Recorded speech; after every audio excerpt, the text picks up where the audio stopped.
Au nom du Père, du Fils, Saint-Esprit, un seul Dieu, Amen. Que sa bénédiction repose sur nous tous, Amen. Christos anisti, Alisos anisti, Christ ressuscité, il est vraiment ressuscité. Aujourd'hui, on va lire ensemble chapitre 3 de l'évangile de Saint Jean. Évangile de Saint Jean, chapitre 3, du verset 31 à 36. C'est écrit: celui qui vient d'en haut est au-dessus de tous. Celui qui est de la terre est de la terre. Et il parle comme étant de la terre. Celui qui vient du ciel est au-dessus de tous et rend témoignage de ce qu'il a vu et entendu. Et personne ne reçoit son témoignage. Celui qui a reçu son témoignage a certifié que Dieu est vrai. Car celui que Dieu a envoyé dit les paroles de Dieu, parce que Dieu ne lui donne pas l'esprit avec mesure. Le Père aime le Fils, et il a remis toutes choses entre ses mains. Celui qui croit au Fils a la vie éternelle. Celui qui ne croit pas au Fils ne verra point la vie. Mais la colère de Dieu demeure sur lui.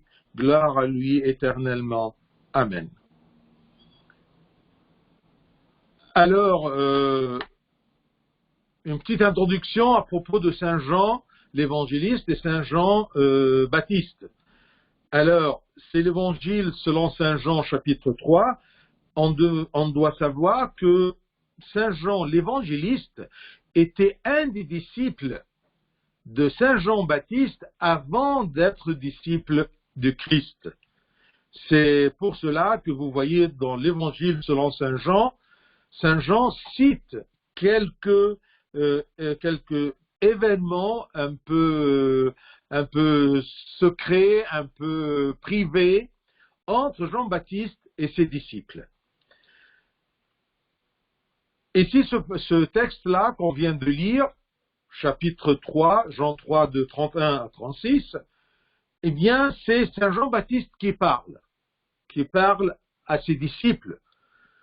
Parce que, tout simplement, c'est écrit que ses disciples vinrent trouver Jean et lui dire: Rabbi, c'est leur maître, celui qui était avec toi au-delà du Jourdain, celui qui était, c'est Jésus, mais pour eux, c'est une personne normale.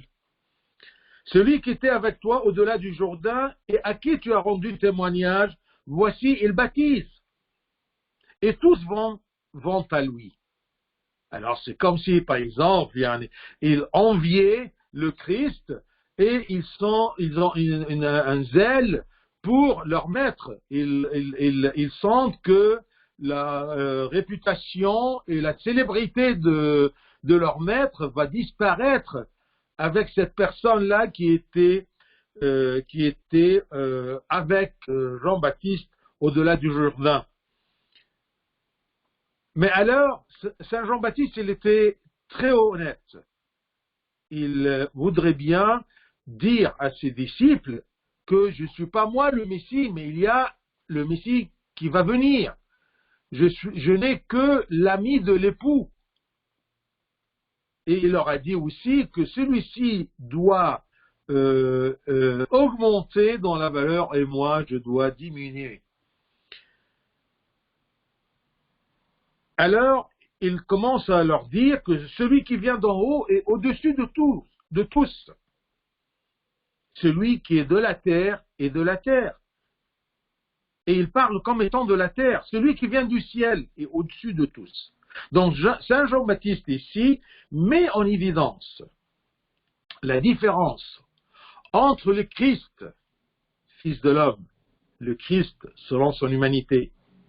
Il met en évidence la différence entre le Christ et toute autre personne, que ce soit prophète, que ce soit roi, que ce soit sacrificateur de l'Ancien Testament, que ce soit même tous les hommes de Dieu, même les anges, même lui-même, Jean-Baptiste lui-même. Il dit que celui qui vient d'en haut, c'est-à-dire celui qui vient des cieux, il est au-dessus de tous.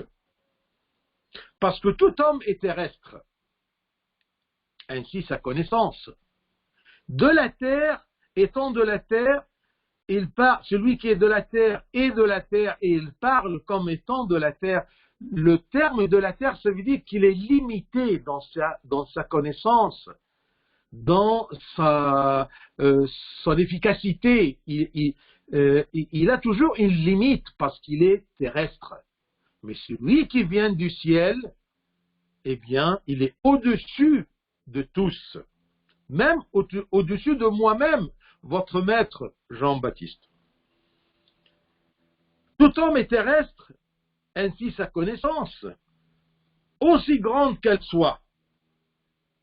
Sa connaissance est limitée, car il est terrestre. Tout ce qui est de nature terrestre, ça passera, et il est limité.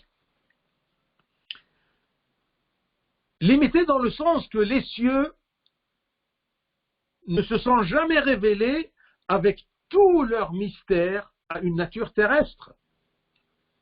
L'homme, dans la nature est terrestre, quoi qu'il parle, pour s'exprimer, son langage est terrestre, et incapable et insuffisant pour exprimer les choses célestes et les mystères divins et les mystères divins. Même s'il s'exprime pour les faire comprendre aux autres hommes, eh bien, il est toujours, disons, limité, incapable. Il est terrestre. Sa façon d'exprimer est insuffisante. Contrairement au Christ, qui vient du ciel. Il s'est incarné, mais il vient du ciel. Il vient d'en haut. Il est au-dessus de tous. Ce que les hommes ne peuvent pas exprimer, ce que les hommes ne connaissent pas, eh bien le Christ, cet homme, fils de l'homme, Dieu incarné qui vient d'en haut du ciel, il sait tout. Il sait tout à propos de tout. Et il a la force de nous faire comprendre et de nous révéler tous les mystères divins. Et en plus, le Christ qui est venu d'en haut, qui est venu du ciel, il est sorti du Père. Pourquoi je vous dis ça? Parce que tout simplement, un ange, il peut venir du ciel, mais l'ange qui vient du ciel n'est pas au-dessus de tous, non. Parce qu'il n'est pas sorti du Père, il n'est pas engendré du Père. C'est pour cela que Jean 16, 28, le Christ nous dit « Je suis sorti du Père et je suis venu dans le monde. Maintenant je quitte le monde et je vais au Père. Je suis sorti du Père. » Je veux bien qu'on garde dans la mémoire cette expression-là pour montrer que le Christ est venu du ciel, mais il est sorti du Père. Jésus vient du ciel et en plus, il est sorti du Père. Sinon, n'importe quel ange qui vient du ciel sera au-dessus de tous, ce qui n'est pas le cas. Personne n'est supérieur à tous, personne n'est supérieur à tous que le Christ. Pourquoi? Parce qu'il vient du ciel et parce qu'il est sorti du Père. Donc c'est ça, la valeur de Jésus, fils de l'homme et fils de Dieu, fils de l'homme incarné. Il a pris la forme de l'homme, il a pris l'humanité, il est né d'une vierge. Mais en vérité, notre Jésus-Christ, eh bien, est venu du ciel. Il est sorti du Père. Verset 32, vous voyez que c'est écrit et rend témoignage. Le Christ qui est au-dessus de tous, qui sait tout, et il n'a que vérité eh bien, il rend témoignage de ce qu'il a vu et entendu. Bien sûr, ce terme-là, vu et entendu, c'est un langage humain. Ça ne veut pas dire que le Christ était là-haut, séparé du Père, et il mettait l'oreille sur la porte, il entendait. Ou, pardon, il entendait, oui. Ou de la serrure, il a regardé, alors il témoigne. Non. De ce qu'il a vu et entendu, c'est un terme, un langage humain qui veut dire que tout ce qu'il témoigne est vrai. C'est comme dans le langage humain, quand je te dis, j'ai vu, j'ai entendu ce que je te dis. Alors ça, c'est une sûreté que c'est vrai.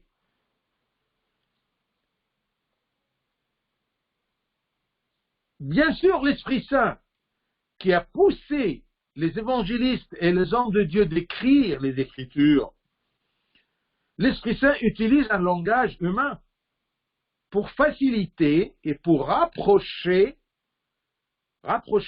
l'idée ou ce qu'il veut révéler, pour rapprocher ceci à l'intellectuel humain limité. C'est comme si toi, un adulte, tu veux parler à un enfant. Tu utilises un langage enfantin. Vous voyez, tu ne vas pas parler à un enfant comme tu parles à un adulte. L'idée qui est dans ta tête est la même. Tu veux la transmettre à l'enfant et tu veux la transmettre à un adulte. Alors sûrement, tu vas utiliser un langage différent. Même chose l'Esprit Saint, qui veut transmettre, qui veut révéler une vérité à l'homme, eh bien, il utilise le langage humain qui est limité. C'est pour cela que parfois tu te demandes, en lisant la parole de Dieu, comment Dieu peut regretter le mal qu'il allait faire? Attention, ça c'est un langage humain pour te faire comprendre comment Dieu a changé son plan. Il n'a pas changé son plan parce que dès le commencement, il s'était trompé. Non, le regret de l'homme, c'est quoi? C'est qu'il a fait quelque chose et dès le commencement, c'était pas bien et il s'est rendu que c'était pas la bonne solution. Alors il regrette. Mais le regret de Dieu est dans le sens que il a fait quelque chose parce que les circonstances étaient bonnes. Il a traité bien l'homme parce que l'homme, il était bien. Quand l'homme a changé, eh bien, Dieu a changé son plan. Ça, c'est un genre de regret. D'accord? Mais ce n'est pas le même regret humain. Mais c'est le même langage humain qui exprime le changement du plan de Dieu avec tristesse. Ce n'est pas parce qu'il s'est trompé, mais parce que l'homme a changé, parce que les circonstances ont changé. Quand on dit par exemple que ceci a mis Dieu en colère, est-ce que la colère divine, la colère de Dieu, c'est comme la colère de l'homme? Non. Mais c'est le même langage qui n'était pas content. La colère de l'homme, elle peut être impulsive, elle peut être sans sagesse, sans limite, elle n'est pas totalement justifiée, la colère de l'homme, mais la colère de Dieu, c'est complètement différent. Elle est une colère juste, sage, bien mesurée. Et aussi l'Esprit Saint, eh bien, il utilise ce langage humain pour exprimer les mystères divins, comme par exemple, comme l'Esprit de Dieu, il a voulu exprimer la relation entre les hypostases de la Trinité. Alors, comment il a utilisé un langage humain pour rapprocher ce lien entre les hypostases de la Trinité, les personnes de la Trinité? Eh bien, il a dit le Père, le Fils. Même quand il a voulu exprimer la relation entre Dieu et l'âme humaine, il a utilisé la métaphore de l'époux et l'épouse, fils, père, époux et épouse. Est-ce que vraiment le Christ va m'épouser? Non, je dis, je suis comme être humain, je suis l'épouse du vrai époux. Ça, c'est un langage humain pour exprimer des vérités et des mystères divins qui dépassent l'intellectuel humain. Alors, on utilise le langage humain pour parler aux humains. Dieu parle à l'homme utilisant le langage humain. C'est pour cela que je ne veux pas que tu te choques quand on exprime la divinité à travers un langage humain. C'est comme on dit par exemple, le Christ est monté aux cieux, dans sa gloire, il est assis à la droite du Père. C'est un langage humain. Mais ça ne veut pas dire Dieu qui est un esprit, il n'a pas droite et gauche. Ce n'est pas aussi limité, mais c'est pour rapprocher. La droite, c'est la force. Le Christ est assis à la droite du Père, c'est-à-dire, d'accord, il est assis dans la gloire, égale au Père. Alors Jésus, dans son humanité, étant incarné, vivant comme un homme parmi les hommes, il a dit dans Jean 8, « Je dis ce que j'ai vu chez mon Père, mais maintenant vous cherchez à me faire mourir, moi qui vous ai dit la vérité que j'ai entendue de Dieu. » Donc nous avons un Christ. C'est un Dieu incarné qui est venu du ciel et sorti du Père. Il est la parole et la sagesse du Père. Il est venu parmi nous pour témoigner la vérité. Tout ce que Jésus nous dit est vérité. Même si on ne le comprend pas, même si ça dépasse notre intellectuel et notre raison, eh bien, on doit avoir confiance en lui. Parce que c'est si comme il était là-haut, il a vu et entendu, il est descendu pour nous dire la vérité. Mais lui et Dieu le Père sont un. Même gloire, même substance.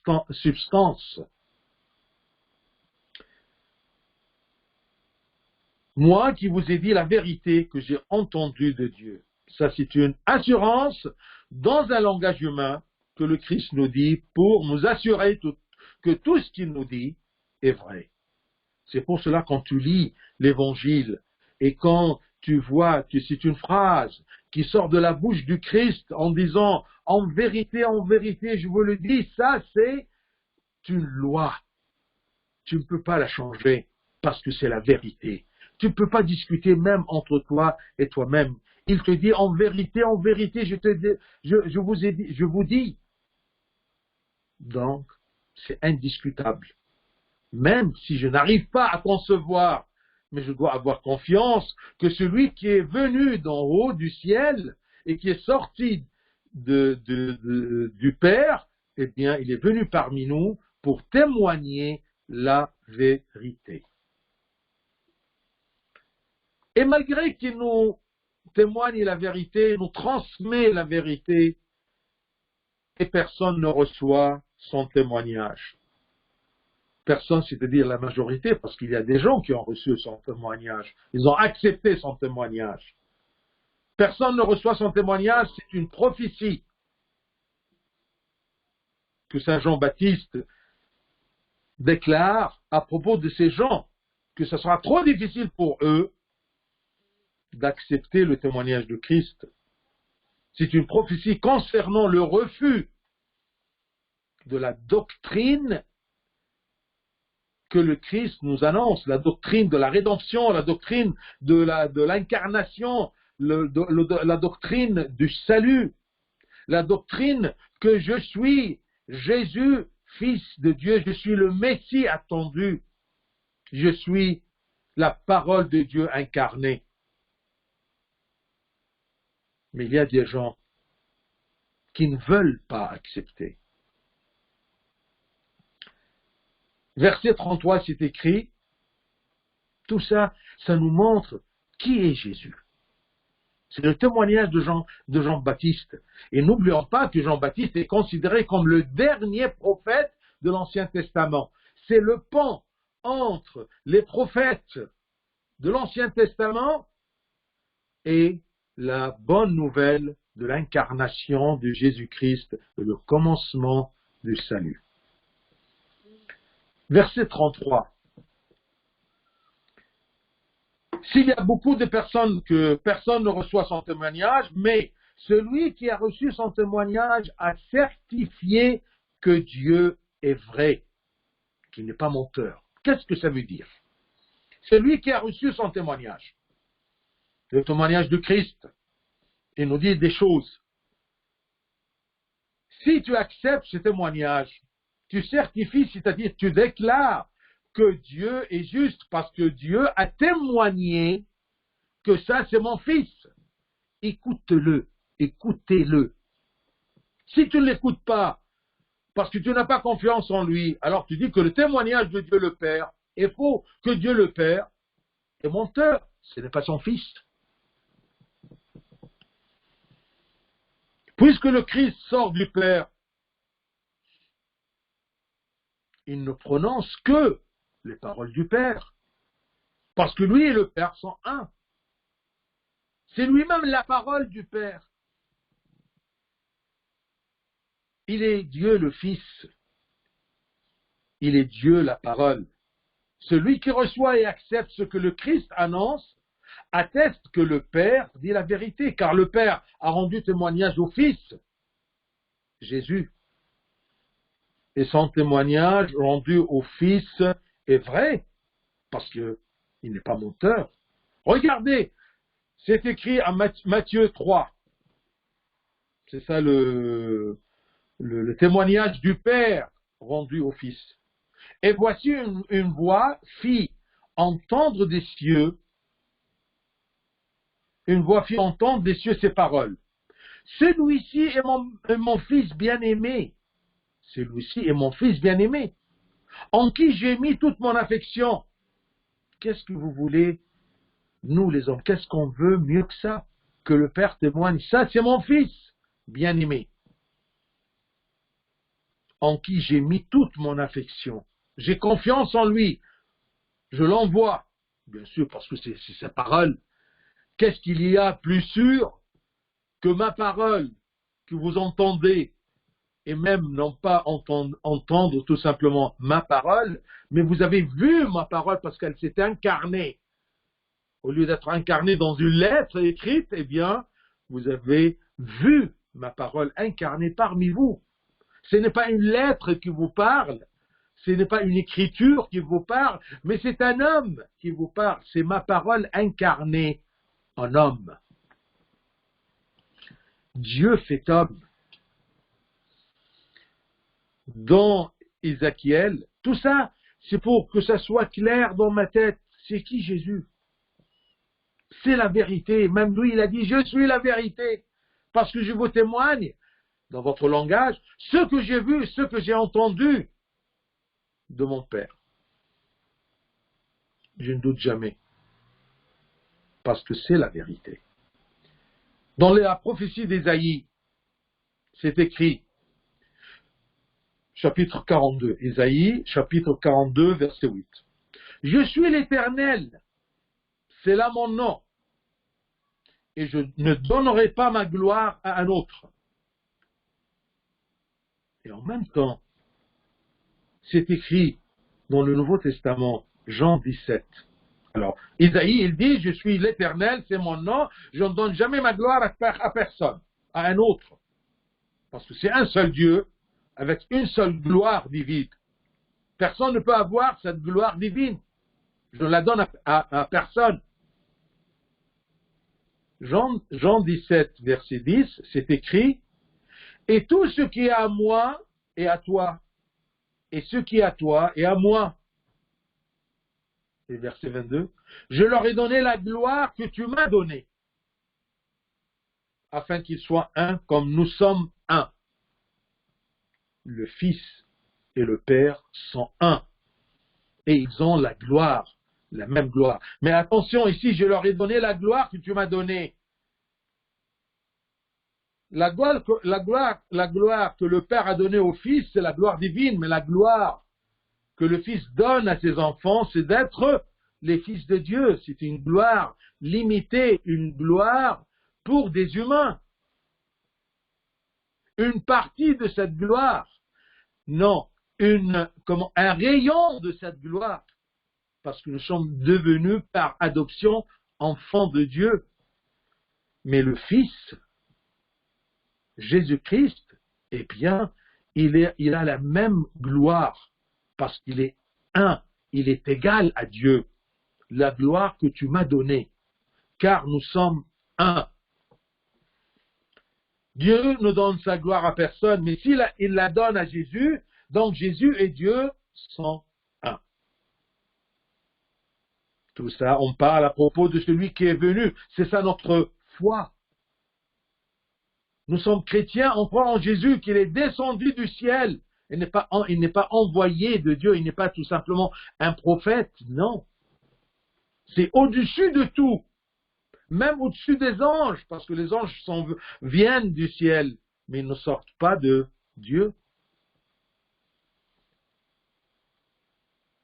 Le Fils incarné est le plus bien placé pour nous faire connaître Dieu le Père.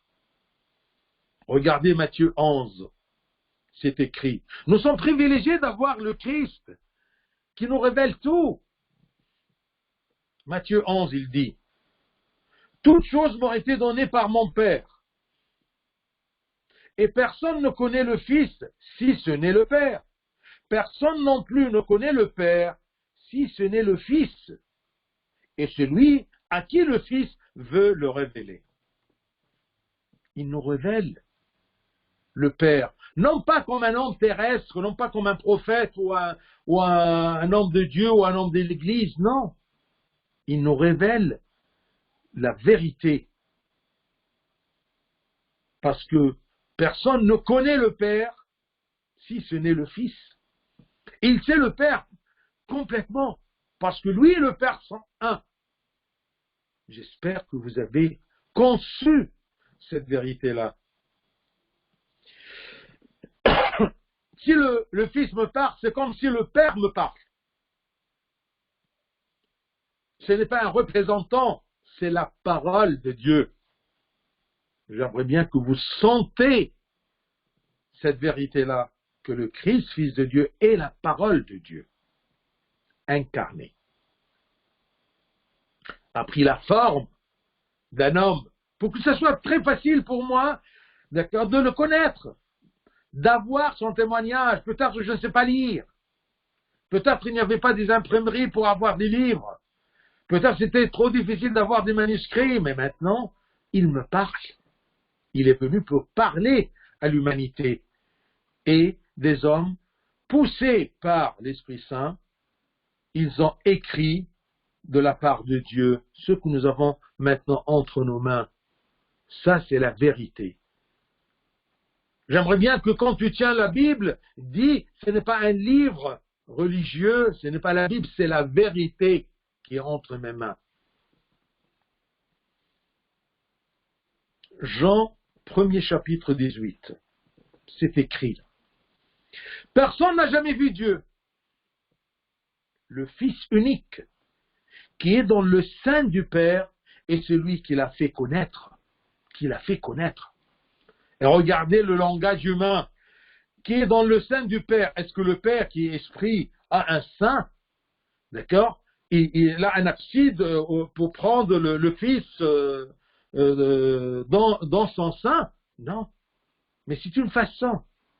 C'est une façon d'exprimer cette relation intime, co-substantielle entre le Père et le Fils, en disant dans le langage humain, dans le sein du Père. Ce ne sont pas deux personnages différents, non, c'est un seul Dieu. C'est comme, j'ai ma pensée en moi, j'ai ma parole dans ma tête, malgré qu'elle peut être transmise vers des ondes, comme vous avez maintenant ma voix, ma parole, mais elle est toujours en moi. Rappelez-vous le témoignage du Père, même durant la transfiguration. Eh bien, le témoignage du Père au Fils, durant la transfiguration, c'est écrit, et de la nuée sortit une voix qui dit, celui-ci est mon Fils élu, écoutez-le. Quand la voix se fit entendre, Jésus se trouva seul. Il n'y a pas d'autre fils. Et c'est important de dire toujours que Jésus est le Fils unique, parce que Dieu n'a qu'une seule parole incarnée. Il n'a qu'un seul Fils et il n'a qu'un seul Esprit, parce qu'il n'y a qu'un seul Dieu. Première épître de Saint Jean, chapitre 5. 1 Jean 5, du verset 9 à 11. C'est écrit, si nous recevons le témoignage des hommes, parce qu'on a les témoignages des hommes, tout ce qu'on a comme écriture, ou comme écrit des pères, ou comme explication des catéchistes, ou comme ce que je vous parle maintenant, c'est un témoignage. Si nous recevons le témoignage des hommes, si nous acceptons le témoignage des hommes, le témoignage de Dieu est plus grand. Car le témoignage de Dieu consiste en ce qu'il a rendu témoignage à son Fils. Celui qui croit au Fils de Dieu a ce témoignage en lui-même. Celui qui ne croit pas Dieu, celui qui ne croit pas le témoignage du Fils de Dieu, celui qui n'accepte pas le témoignage de Dieu quand il a dit « ça c'est mon Fils », celui qui ne croit pas Dieu le fait menteur, puisqu'il ne croit pas au témoignage que Dieu a rendu au Fils. 1 Jean 5, ça c'est verset 10. Ça nous explique, ce verset-là nous explique qu'est-ce que ça veut dire que celui qui a reçu son témoignage a certifié que Dieu est vrai. Donc celui qui n'a pas reçu, qui n'a pas accepté le témoignage de Dieu le Père rendu à son Fils, eh bien, il certifie que Dieu est menteur. C'est écrit alors, ici, 1 Jean 5, 10, celui qui croit au Fils de Dieu a son témoignage en lui-même. Celui qui ne croit pas Dieu le fait menteur, puisqu'il ne croit pas au témoignage que Dieu a rendu à son Fils. Si tu ne crois pas le témoignage du Fils, tu refuses d'accepter le témoignage de Dieu le Père rendu à son Fils aussi. Parce que si je ne crois pas un témoignage, c'est-à-dire, je certifie que ça c'est du mensonge. Celui qui témoigne est menteur. Et voici ce témoignage, verset 11, 1 Jean 5. Et voici ce témoignage, c'est que Dieu nous a donné la vie éternelle et que cette vie est dans son Fils. Par son Fils. Donnée par son Fils.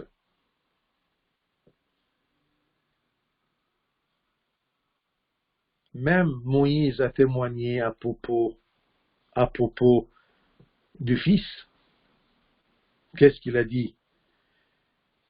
C'est écrit en Actes. Le témoignage de Moïse est cité dans Acte 3, versets 22-23. Saint Luc, dans celui qui a écrit les Actes des Apôtres, il dit, Moïse a dit, le Seigneur votre Dieu vous suscitera d'entre vos frères un prophète comme moi. Un prophète comme moi? Attention, ça c'est le langage humain. Parce que parmi les tâches, parmi les caractéristiques de Jésus-Christ incarné, qu'il est prophète, il transmet un témoignage. Il nous parle, il nous fait connaître le Fils comme une prophétie, comme je vous ai dit un jour qu'un professeur c'est un prophète parce qu'il vous dit ce que vous ne savez pas. C'est ça la prophétie. Donc une des caractéristiques de Jésus-Christ, qu'il est prophète. Alors ça c'est un témoignage rendu au Fils, qui va témoigner le Père. Moïse a dit, le Seigneur, votre Dieu, vous suscitera d'entre vos frères un prophète comme moi. Vous l'écouterez dans tout ce qu'il vous dira. Et quiconque n'écoutera pas ce prophète sera exterminé du milieu du peuple, parce qu'il va sûrement, il va nous témoigner le salut, la rédemption, le pardon des péchés. Si tu refuses tout ceci, eh bien tu seras exterminé du milieu du milieu du peuple. Jean-Baptiste était témoin du témoignage du Père rendu au Fils. Jean-Baptiste était témoin. Témoin de quoi? Il a vu et a entendu quoi? Le témoignage rendu du Père, ou le témoignage du Père rendu au Fils. Je vous rappelle rapidement Jean 1, 33 et 34. Qu'est-ce qu'il dit Jean-Baptiste? Tout ça, je vous rappelle que ce sont des témoignages du Père que Jésus-Christ est mon Fils unique, bien-aimé. Écoutez-le. Alors, Saint Jean-Baptiste, il dit, je ne le connaissais pas, mais celui qui m'a envoyé baptiser d'eau, qui a envoyé Jean-Baptiste pour baptiser d'eau, c'est Dieu qui l'a envoyé. Mais Jean-Baptiste ne vient pas du ciel, il est envoyé. Il est de la terre, il part de la terre. Mais celui qui m'a envoyé baptiser d'eau, celui-là m'a dit, celui sur qui tu verras l'Esprit descendre et s'arrêter, c'est celui qui baptise du Saint-Esprit. Il est au-dessus de tous, parce qu'il va baptiser avec le Saint-Esprit. Et j'ai vu et j'ai rendu témoignage qui est le Fils de Dieu. Et bien, il a entendu la voix de Dieu, et il a vu l'Esprit descendre et s'arrêter sur Jésus. J'ai vu et j'ai rendu témoignage qu'il est le Fils de Dieu. Et voici une voix fit entendre des cieux ces paroles. Celui-ci est mon Fils bien-aimé, en qui j'ai mis toute mon affection.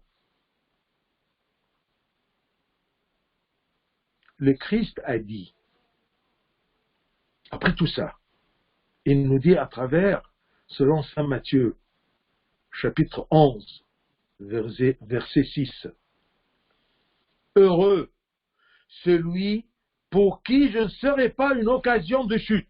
Heureux celui pour qui je ne serai pas une occasion de chute. Pourquoi le Christ peut être une occasion de chute? Si je n'ai pas confiance dans le témoignage de Dieu le Père rendu au Fils, il a dit ça, c'est mon Fils bien-aimé.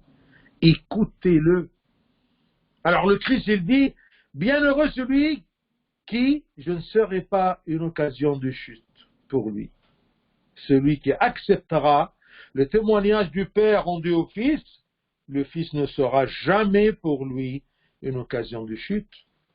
Mais pourquoi des gens n'arrivent pas à accepter le Christ et en le refusant, ils certifient que Dieu est menteur, Dieu le Père, d'où il est sorti le Christ? Parce que tout simplement, ils n'ont pas confiance dans le témoignage du Père rendu au Fils.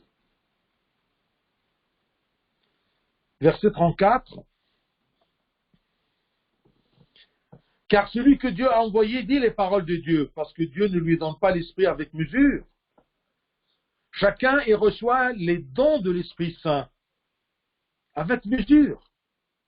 Et cette mesure-là dépend de la volonté de Dieu, de la sagesse de Dieu et de la capacité du récipient qui va recevoir. Tout enseignant, tout messager venant sur terre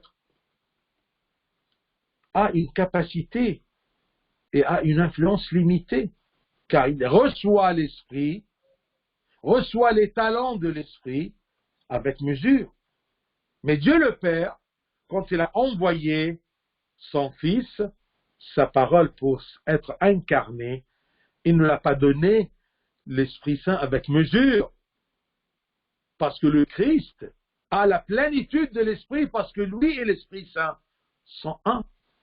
Plénitude de l'Esprit Saint. Donc Dieu donne avec mesure l'Esprit Saint pour les hommes, mais pas pour celui qui vient du ciel et qui est sorti du Père. Parce que Dieu ne lui donne pas l'Esprit avec mesure. C'est pour cela que celui que Dieu a envoyé du ciel dit les paroles de Dieu, parce que Dieu ne lui donne pas l'Esprit avec mesure. Il dit la parole de Dieu en vérité, avec une plénitude.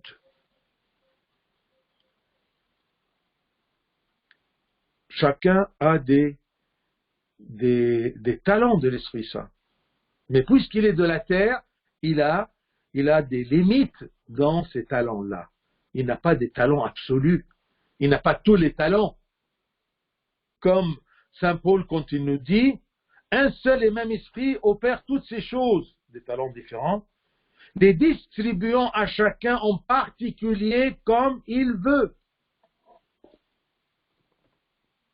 Un seul esprit, c'est le même, mais il donne à chacun en particulier, il distribue ces choses, ces talents-là, à chacun en particulier comme il veut.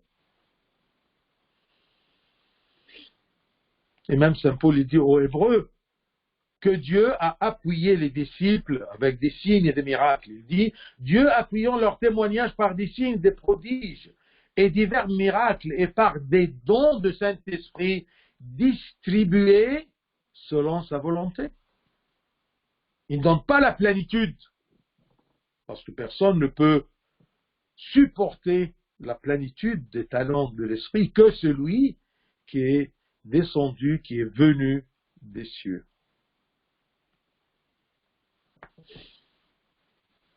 Et Saint Jean-Baptiste, il témoigne, ou plutôt, il nous révèle un nouveau mystère de la Trinité Sainte. Il dit que le Père aime le Fils, pour nous dire que la relation entre les hypostases de la Trinité est basée sur l'amour. Ce n'est pas un maître et un serviteur, non.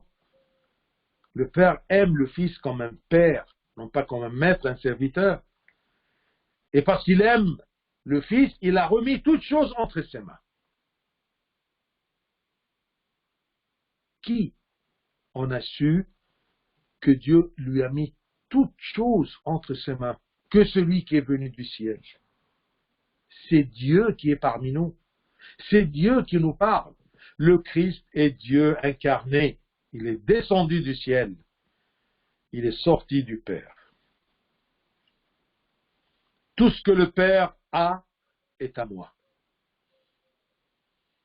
Parce que le Père aime le Fils. Comme moi, j'aime bien ma pensée, j'aime ma parole, j'aime mon esprit. C'est l'amour entre les trois hypostases. Et ce chapitre 3, que je vous invite à bien le lire dès le commencement, parce que c'est plein à propos du Fils incarné, et avec le récit de Jésus-Christ avec Nicodème, qui parle à propos du baptême. C'est un chapitre très important. Se termine par la conclusion, le principe du christianisme, qui se résume dans ce verset.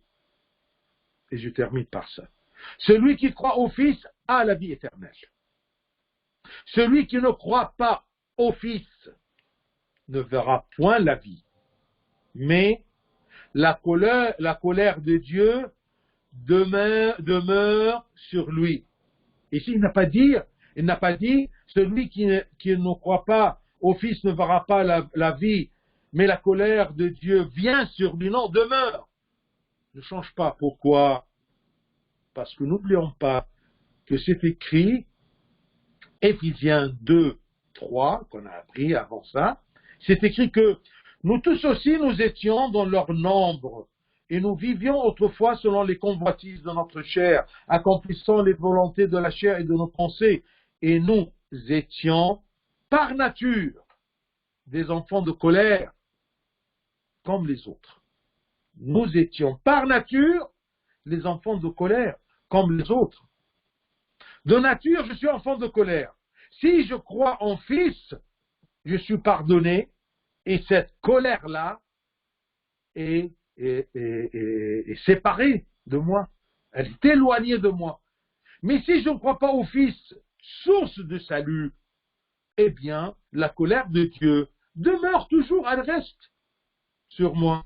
Et puisque la colère de Dieu reste sur moi, je ne peux pas être sauvé, je ne peux pas avoir la vie éternelle. Retenez bien chapitre 3, verset 36, pour que ça répond à toutes les questions à propos des gens qui vous entourent, qui ne croient pas en Christ. Sachez bien que celui qui croit au Fils a la vie éternelle. Celui qui ne croit pas au Fils ne verra point la vie, mais la colère de Dieu demeure sur lui. Pas de salut sans la foi en Christ. Pas de salut sans la foi en Christ. Il y a beaucoup de versets dans le chapitre 3, d'accord, que vous allez voir. Et je vous donne un échantillon, les versets 15, 16, 18, toujours chapitre 3, Jean 3. Afin que quiconque croit en lui ait la vie éternelle. Car Dieu a tant aimé le monde qu'il a donné son Fils unique, afin que quiconque croit en lui ne périsse point, mais qu'il ait la vie éternelle. Donc, quiconque croit en lui a la vie éternelle et ne périsse point. Verset 18. Celui qui croit en lui n'est point jugé, mais celui qui ne croit pas est déjà jugé, parce qu'il n'a pas cru au nom du Fils unique de Dieu. Donc, quiconque croit en lui aura la vie éternelle, ne périssera pas et ne sera point jugé. Celui qui croit en Fils, qui est celui qui est descendu du ciel, sorti du Père, et qu'il témoigne. Et il a eu le témoignage du Père, qui est le Fils unique, bien-aimé, à qui on doit écouter. Gloire à lui éternellement. Amen.